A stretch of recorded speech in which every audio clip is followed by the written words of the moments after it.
ஜோதிட சாஸ்திரத்துல தனுசு லக்னத்தோட ஆழமான ரகசியங்கள பத்தின ஒரு சுருக்கமான பார்வை இதோ. பொதுவாவே அதிர்ஷ்டத்தை அள்ளித்தர்ற இந்த தனுசு வீடு ஏன் பலருக்கு மிகப்பெரிய போராட்டமா மாறுதுன்னு நாம இப்போ புரிஞ்சுக்க போறோம். முதலாவதாக, இது நன்மைகளை மட்டுமே தர்ற ஒரு புனிதமான இடம்.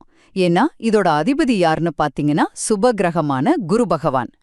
இது யாக சாலையில வளர்க்கப்படுற நெருப்பு மாதிரி ரொம்ப பவர்ஃபுல்.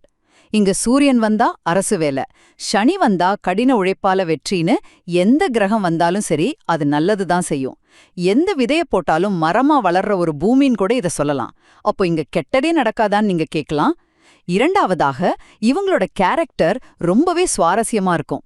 இவங்க மத்தவங்கள ஏமாத்த தெரியாத ரொம்ப ரொம்ப நேர்மையான ஆட்கள்.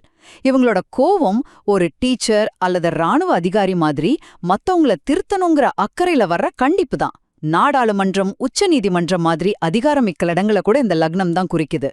ஆனா இவ்ளோ நேர்மையான இவங்களுக்கு வாழ்க்கை ஏன் எப்பவும் ஒரு பெரிய சவாலாவே இருக்கு. இறுதியாக, இதுல இருக்கிற ஒரு பெரிய பலவீனம் என்னன்னா, இது ஒரு உபய லக்னம், அதாவது அடிக்கடி மாறும் தன்மை கொண்டது. என்னதான் பிரபஞ்சம் இவங்களுக்கு பதவியும் பணத்தையும் அள்ளி கொடுத்தாலும் அடிக்கடி இவங்க மனம் மாறுறதால கிடைச்சதை இவங்களால கடைசி வரைக்கும் தக்க வைக்க முடியறதே இல்ல. இதனால சில சமயம் 60 வயசு வரைக்கும் கூட லைஃப்ல செட்டில் ஆகாம ரொம்பவே கஷ்டப்படுவாங்க.